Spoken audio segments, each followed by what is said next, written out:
कल दिनांक 24 अगस्त को जिला विद्यालय निरीक्षक कार्यालय पर जनपद के समस्त शिक्षक कर्मचारी संघर्ष समिति के जिला अध्यक्ष एवं पेंशन विहीन शिक्षक कर्मचारी अधिकारी मोर्चा के प्रदेश अध्यक्ष के नेतृत्व में धरना दिया जाएगा। सभी लोग जानते हैं कि विगत 30 दिसंबर 2020 को वेतन को लेकर के जनपद के सारे शिक्षक पीड़ित थे। उत्तर प्रदेश में देवरिया ही जनपद एक ऐसा था जो नियम विरुद्ध वेतन संबंधी सभी कार्य एक प्राइवेट संस्था करती थी और उस प्राइवेट संस्था शिक्षकों का उत्पीड़न कर रही थी, कर्मचारियों का उत्पीड़न कर रही थी। वेतन के नाम पर प्रत्येक शिक्षक से पैसा लिया जाता था और प्रत्येक विद्यालय 500 रुपये से लेकर के और 1500 रुपया देता था। शिक्षक के पीड़ा का एहसास शिक्षक कर्मचारी संघर्ष समिति को हुआ और उन्होंने 30 दिसंबर को धरना दिया और जिला विद्यालय निरीक्षक को चेतावनी दी कि यदि प्राइवेट संस्था को हटा करके और डीआईएस कार्यालय से वेतन का काम नहीं होगा तो हम आंदोलन करेंगे। लंबे संघर्षों के बाद प्राइवेट संस्था को हटा करके और जिला विद्यालय निरीक्षक कार्यालय में वेतन से संबंधित कार्य शुरू हुआ, लेकिन दो माफिया यहाँ से उठा करके प्राइवेट संस्था को ले गए थे। वह चलने नहीं दे रहे हैं क्योंकि वो बुरी तरह से भ्रष्टाचार में लिप्त हैं। वह चाहते हैं कि प्राइवेट संस्था से ही काम हो ताकि शिक्षकों का आर्थिक दोहन हो। संघर्ष समिति ने संज्ञान लिया और जिला विद्यालय निरीक्षक वर्तमान जिला विद्यालय निरीक्षक को अवगत कराया कि आप तत्काल जिला विद्यालय निरीक्षक कार्यालय से वितरण कराने काम करें। जिला विद्यालय निरीक्षक ने व्यवस्था तो कर दिया लेकिन भ्रष्टाचार पर अंकुश नहीं लगा सके और आज हमारे शिक्षक कर्मचारी जनपद के कहना शुरू कर दिए कि इससे बेहतर तो प्राइवेट संस्था ही रही है। तो इस स्थिति को समाप्त करने के लिए जनपद के शिक्षक 24 तारीख को धरना देंगे।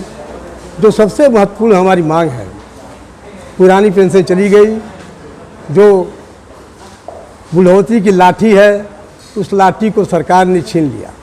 प्रदेश के मुख्यमंत्री आदरणीय योगी जी जब सांसद थे तो उन्होंने कहा था कि न्यायालय के आदेश के बावजूद भी शिक्षकों को पुरानी पेंशन की व्यवस्था नहीं की गई। अगर हमारी सरकार बनती है तो हम पुरानी पेंशन बहाल करेंगे। आज प्रदेश और देश में भारतीय जनता पार्टी की सरकार है, लेकिन इसके बावजूद पुरानी पेंशन बहाल नहीं हुई। तो पुरानी पेंशन बहाल करने के लिए वेतन समय से मिले और बिना लेन देन के पास हो, इसके लिए एनपीएस के शिक्षकों का जो जून 2016 से 19 तक बकाया है उनके खाते में भेजा जाए। अप्रैल मई जून जुलाई का अंशदान उनके खाते में अब तक नहीं गया है, उसमें भेज दिया जाए। भ्रष्टाचार पर अंकुश लगाने के लिए सृजन चार्टर जो हमारे अध्यक्ष डॉक्टर महेंद्र राय के प्रयास से देवरिया जनपद में लागू कर दिया गया, लेकिन उसका क्रियान्वयन नहीं हो रहा है। क्रियान्वयन तभी होगा जब जिला विद्यालय कार्यालय पर चस्पा कर दिया जाएगा, उससे भ्रष्टाचार कम होगा और समय से शिक्षकों का वेतन मिलना शुरू हो जाएगा। मानिक शाह इंटर कॉलेज जो नौतन हथियागढ़ है, वहाँ संलग्न प्राइमरी के शिक्षक और माध्यमिक शिक्षक जो न्यायालय और विभागीय आदेश के बावजूद भी उनका वेतन भुगतान नहीं हो रहा है। तदर शिक्षकों की सेवाओं का स्थायीकरण है और साथ ही साथ प्रदेश सरकार ने जो महंगाई रोक रखा है उस महंगाई के लिए भी है और समान काम के लिए समान वेतन वित्तविहीन शिक्षकों को वेतन दिया जाए, नहीं तो सम्मानजनक मान दे दिया जाए। जो हमारे विद्यालयों में व्यावसायिक कंप्यूटर शिक्षक कार्य कर रहे हैं उनके सेवाओं को स्थायीकरण किया जाए, अस्थायी किया जाए। जिला विद्यालय निरीक्षक कार्यालय में जो शिक्षकों की समस्याएं चयन है, प्रोन्नत है, विकर्ण है, उन समस्याओं का समाधान किया जाए। साथ ही साथ चिकित्सीय सुविधा, क्योंकि कर्मचारियों को चिकित्सीय सुविधा उपलब्ध है। प्राइवेट जो फैक्ट्रियां हैं उसमें भी चिकित्सीय सुविधा उनके कर्मचारियों के लिए अनमन है, लेकिन जो हमारे शिक्षक हैं, गैर सरकारी शिक्षक हैं और कर्मचारी हैं, उनको जो चिकित्सीय सुविधा उपलब्ध नहीं है वो उपलब्ध कराया जाए। और जो मृतक आश्रित हैं उनकी नियुक्ति तत्काल किया जाए। और फार्म 16 अब तक जो है निःशुल्क वितरण नहीं किया जा रहा है, और ऐसा ज्ञात हुआ है कि फार्म 16 पर 300 से लेकर 400 रुपया तो लिया जा रहा है, उसे बंद किया जाए और सभी प्रकार के अवशेषों का भुगतान किया जाए। इन्हीं मुद्दों को लेकर के कल जो है भारी संख्या में शिक्षक जिला विद्यालय निरीक्षक कार्यालय को उपस्थित होंगे। 2 तरह का ज्ञापन देंगे। एक ज्ञापन मुख्यमंत्री को संबोधित जिला विद्यालय निरीक्षक कार्यालय के माध्यम से भेजा जाएगा, जिसमें पुरानी पेंशन की बहाली से संबंधित रहेगा। और दूसरा ज्ञापन हमारा जो जनपद की समस्याएं हैं जिनका निराकरण अब तक नहीं हुआ है, उनसे संबंधित रहेगा। और उनको ज्ञापन देते हुए कहा जाएगा कि यदि हमारी समस्याओं का निस्तारण नहीं हुआ तो हम प्रत्येक इकाई में धरना और प्रदर्शन करने के लिए बाध्य होंगे। धन्यवाद। हाँ, आकर बोल। इन मूल समस्याओं के साथ साथ जो एक सबसे बड़ी समस्या है आयकर का, उसके प्रति जिला विद्यालय निरीक्षक महोदय को उनके संज्ञान में लाने के बाद भी उनके द्वारा कोई भी कार्रवाई नहीं की जा रही है। आज सारे जनपद के शिक्षकों एवं कर्मचारियों का आयकर कट कर के जिला विद्यालय निरीक्षक के पैन पर जमा है, लेकिन कर्मचारी के पैन पर वो आयकर शो नहीं कर रहा है, जिससे कि जबकि लायबिलिटी कर्मचारी के ऊपर है कि वो आयकर जो है आयकर विभाग के खाते में जमा करे।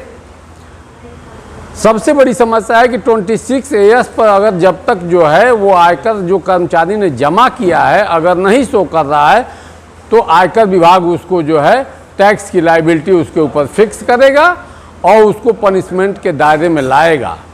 ऐसी घटनाएं केवल इस कार्यालय की आज की नहीं, इसके पहले 2012-13 में भी ये घटनाएं, जिसका दंश आज भी पूरा जनपद के शिक्षक और शिक्षकेतर कर्मचारी जो आयकर के दायरे में वो भोग रहे हैं, उनके ऊपर पनिशमेंट की कार्रवाई चल रही है।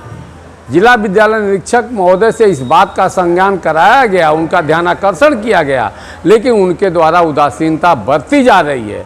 और इसके जड़ में कि जो प्राइवेट एजेंसी जो है पूर्व जिला विद्यालय निरीक्षक द्वारा मनमाने तौर पर किसी को दे दिया गया, वो कर्मचारियों से और अध्यापकों से वित्तीय वर्ष 2020 और 21 का फार्म 16 का पैसा ले लिया, लेकिन आज तक न टैक्स जो है उनके कर्मचारियों के पैन पर ट्रांसफ़र किया है, जिससे 26AS पर नहीं जमा हो रहा है।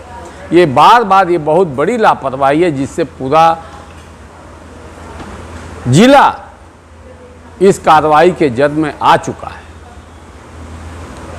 और अगर तत्काल जल्दी से जल्दी अगर इस काम को पूरा नहीं किया जाता है तो कर्मचारी आयकर का रिटर्न भर नहीं पाएगा और निश्चित तौर पर जो है पनिशमेंट की कार्रवाई के तहत वो आ जाएगा। जनपद के सारे शिक्षकों से अनुरोध है, जनपद के सभी शिक्षक एवं शिक्षकेतर कर्मचारियों से मेरा यह अनुरोध है बात अभी कर रहे हैं कि स्वयं के हित में बिना किसी गुटी बाधा को तोड़ करके अपने हक और हकूक़ की रक्षा के लिए कल जिला विद्यालय निरीक्षक कार्यालय पर भारी संख्या में जुट करके धरने को सफल बनावें, ताकि उनके साथ जो कार्यालय द्वारा जानबूझ करके अन्याय किया जा रहा है उस पर रोक लगाया जा सके।